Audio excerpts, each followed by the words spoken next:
Welcome back to the Stebbins Garage YouTube channel. In today's video, I'm going to show you how I installed these massive CTS-V brakes on the front of my 92 Firebird. This is a kit from bigbrakeupgrade.com. I'm not sponsored in any way, but it's a massive improvement to what was on there before, so I figured I would show you how that's done. Stay tuned.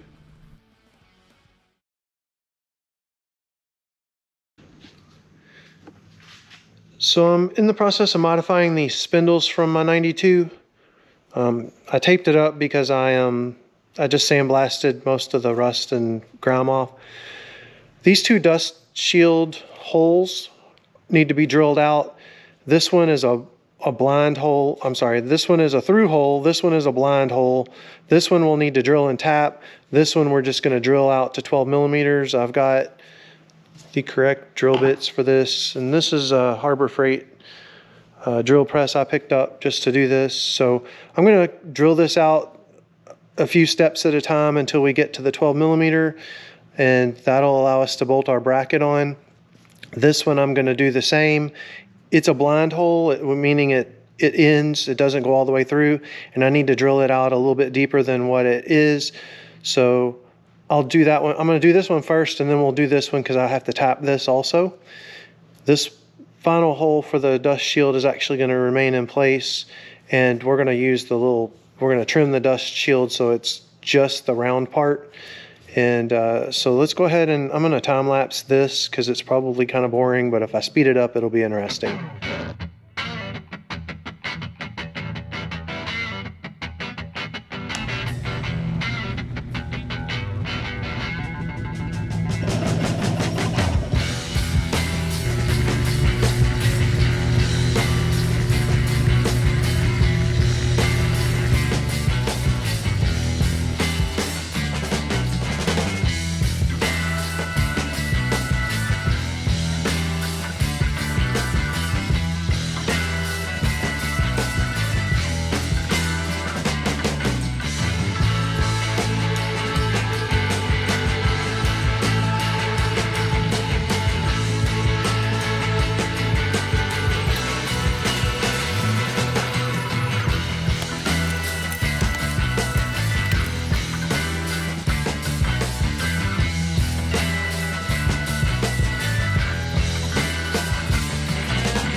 Well, I'm done with that part.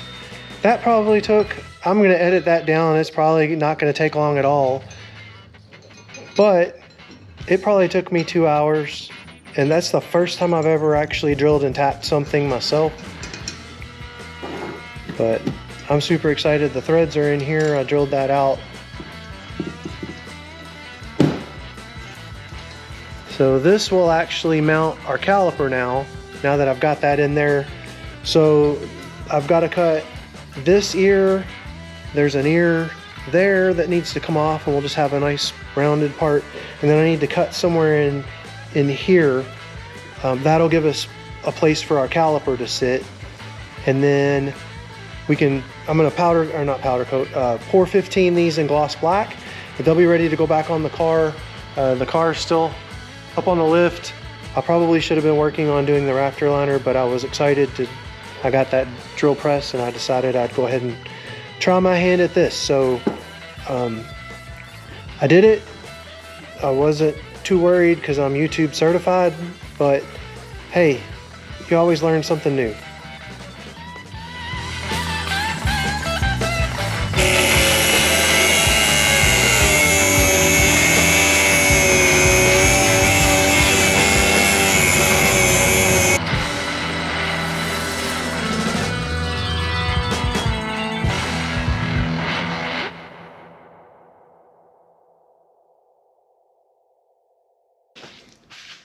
I've made the preliminary cuts on the spindles to get rid of these ears. I'm not sure if I need to trim some more on here on the top. I have a feeling I probably do. So what we're going to do is actually mount up the caliper and see what that looks like. I still need to clean these cuts up. I've got a flap disc. We'll round all that, make it pretty before we put some Pour 15 on it, but I want to make sure that my caliper is going to fit, and then if I need to trim any more off, we can do that before we make it all pretty.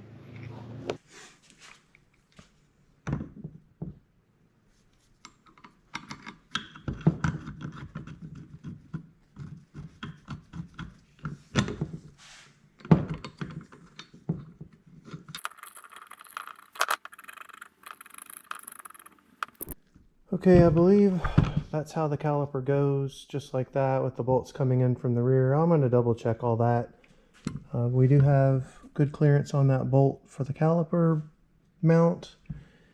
So really I just need to clean up and make that look aesthetically pleasing. Yeah, that's, once again, that's a 4-piston V1, CTS-V1 Brembo for the front. These things are inexpensive, and you know, all told on this kit it was much cheaper than going with some aftermarket brakes. So let's go ahead and get those cuts cleaned up, looking pretty, and we'll be ready to blast these one more time and then get some Pour 15 on them.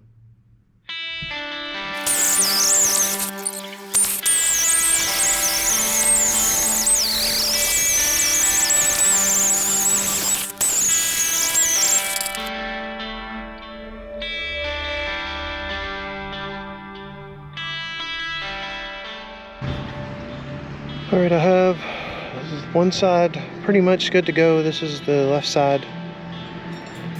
Bracket fits on there nicely. You can see how I've shaped that. And then I just kind of rounded all that off so that it didn't, you know, it wasn't sharp or anything. So we take that bracket off, and then you can compare the other side that I haven't done yet. So we're just gonna kind of shape up this so that it looks nice. We'll round this a little more. And I took down that cast line too. Not really necessary, but it does make for a better looking product in the end. So gonna go ahead and just grind the rest of this off. We'll have it looking like that. We're gonna throw them back in the blaster and get the rest of the corrosion and whatever off of them, and we'll be good to go. Spindles are blasted, they're ground, they're blasted, they're ready for coating. I'm gonna leave this on for now. Gonna give them a quick wipe. I need to tape off a couple of the holes so that we don't get any Pour 15 in there, and then we'll go ahead and put that on there. But before I do that, this is the dust shield that we're gonna trim all the way around and just leave one mounting point, because the rest of these we actually repurposed for the brake calipers. So we're gonna trim this kind of roughly. I'm gonna throw it in the blaster and get all the crap off of it. Then we'll do some Pour 15 on these, and I think that'll wrap up the brakes. They'll be ready to bolt on.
Everything's blasted, ready to coat.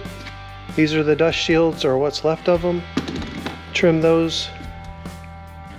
Hit them on the belt sander a little bit just to get that all cleaned up. They're ready for Pour 15. I'm gonna go ahead and hang this stuff somehow and get the coating on.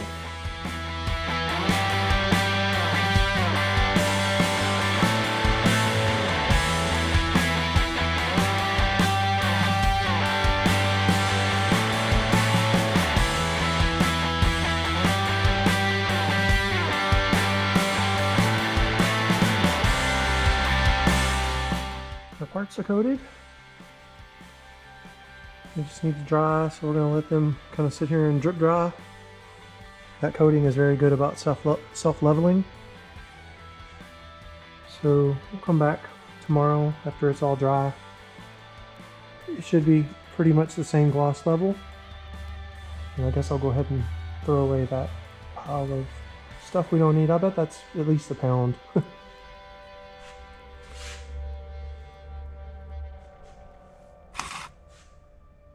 That's some good stuff right there. Okay, here's what the spindle looks like. This is my dust shield that I have trimmed. So we're gonna go ahead and put a little Loctite on a bolt. I just got some stainless bolts, and probably not necessary. Nobody's ever gonna see this, but that's just how I roll.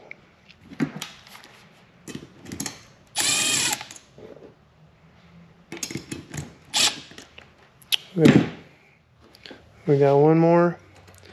This one was a little worse for the wear. It's got a couple small little rust spots. That's why we did the pour 15 on it, and we should be fine. All this really is going to do is keep the oil from flinging out.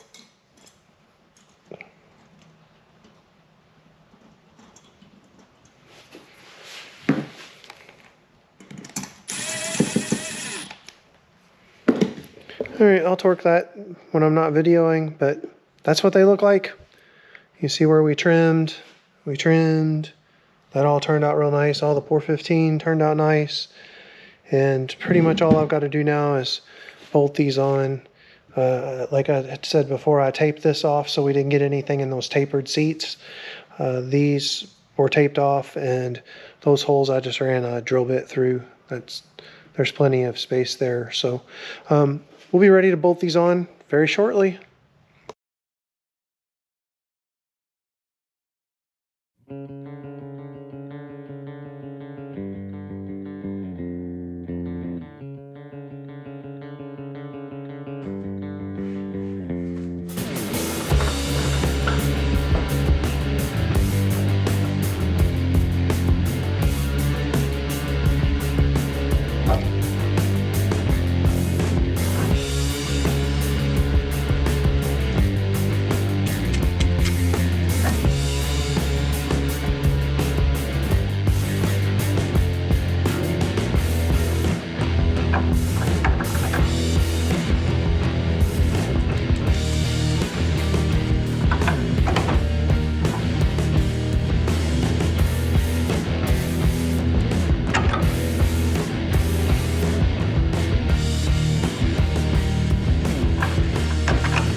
I have secured the A-arm with bolts that were provided in the kit.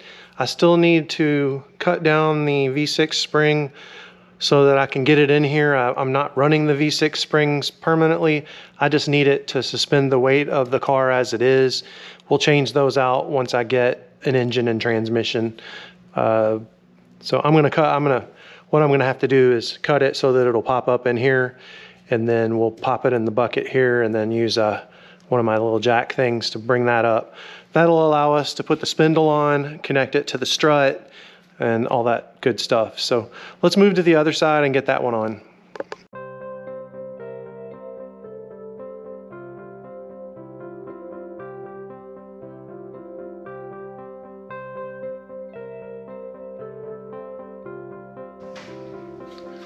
Up next, spindles.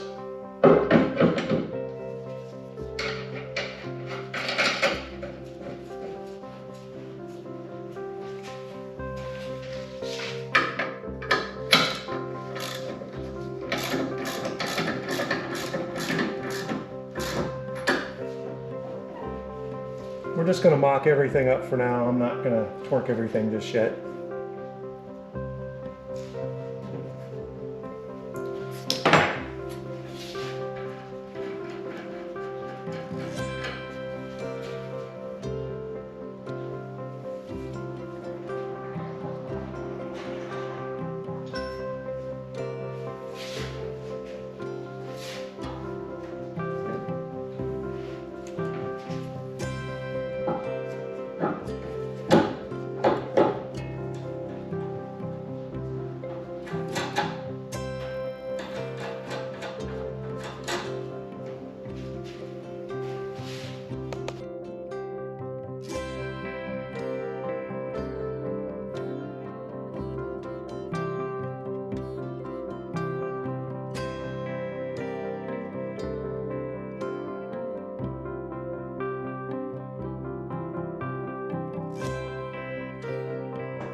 It needs to be about like the other. See how the other one's pretty much down to the, if you'll move it down a little bit. There you go. Hold it right about there.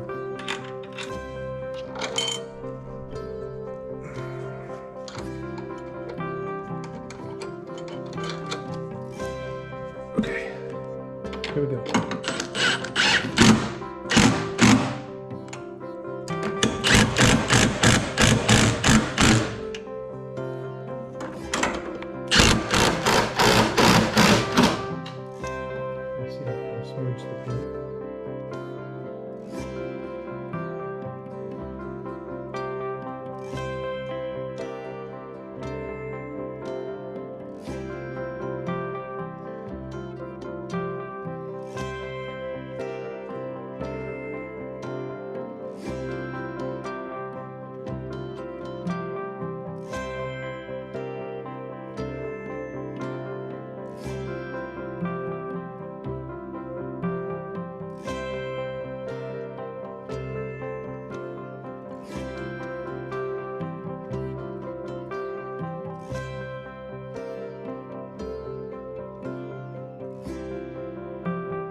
So the big brakes are on, the K-member's in, got a lot of stuff done in this episode. I hope you really enjoyed it. Stay tuned for the next one. We're gonna keep working on this, put the fenders on, start installing some of the stuff in the engine bay.